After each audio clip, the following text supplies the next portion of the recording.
Hi hello friends, வணக்கம். Welcome to Rithu Tamil channel. இன்றைக்கி வந்து இட்லி, தோசை, சப்பாத்தி, சாதம் இது எல்லாத்துக்குமே தொட்டு சாப்பிட்ற மாதிரி ப்ரான் தொக்கு எப்படி செய்கிறதுன்னு பார்க்கலாங்களா?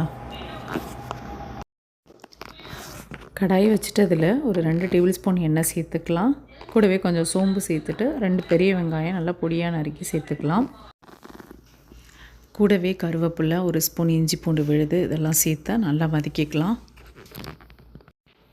இஞ்சி பூண்டு பேஸ்ட்டு நல்லா வதங்கினது ஒரு 2 தக்காளி சாப்பரில் போட்டு நல்லா பொடியாக சாப் பண்ணி சேர்த்துக்கலாம். இப்போ இது கூட 1/4 டீஸ்பூன் மஞ்சள் தூள், 1 டேபிள் ஸ்பூன் தனி மிளகாய் தூள்,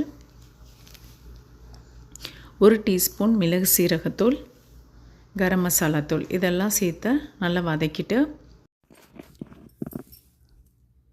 கொஞ்சமாக உப்பு சேர்த்து இதை நல்லா கிண்டி விட்டு மூடி இதோட பச்சை வாசனை போகிற அளவுக்கு ஒரு 5 நிமிஷத்துக்கு நல்லா வேக வச்சுக்கலாம்.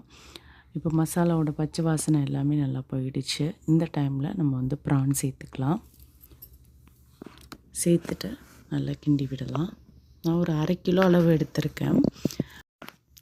ப்ரான் க்ளீன் பண்ணும்போது கடையிலே க்ளீன் பண்ணி கொடுத்தாலும் கூட அவங்க ப்ராப்பராக பண்ணியிருக்க மாட்டாங்க. அதில் உள்ளே வந்து கருப்பு கலரில் சின்னதாக ஒரு குடல் மாதிரி ஒன்று இருக்கும். அதை ஹாஃப் தான் கட் பண்ணி எடுத்திருப்பாங்க. ஸோ அதை நல்லா நம்ம ப்ராப்பராக க்ளீன் பண்ணி எடுத்துக்கணும். இப்போ மூடி இதை அப்படியே ஒரு 5 நிமிஷத்துக்கு வேக வச்சோன்னா நல்லா இந்த மாதிரி தண்ணி விட்டுரும்.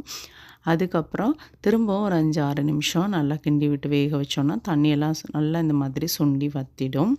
இப்போ வந்து இதில் கொஞ்சமாக மிளகுத்தூள், கொத்தமல்லி சேர்த்துட்டா அவ்வளோதான், சூப்பரான ப்ரான் தொக்கு ரெடி ஆகிடும். இது வந்து இட்லி, தோசை, சாதத்து கூடயும் சாப்பிட்லாம். எல்லாத்துக்குமே ரொம்ப சூப்பராக இருக்கும். ட்ரை பண்ணி பாருங்கள்.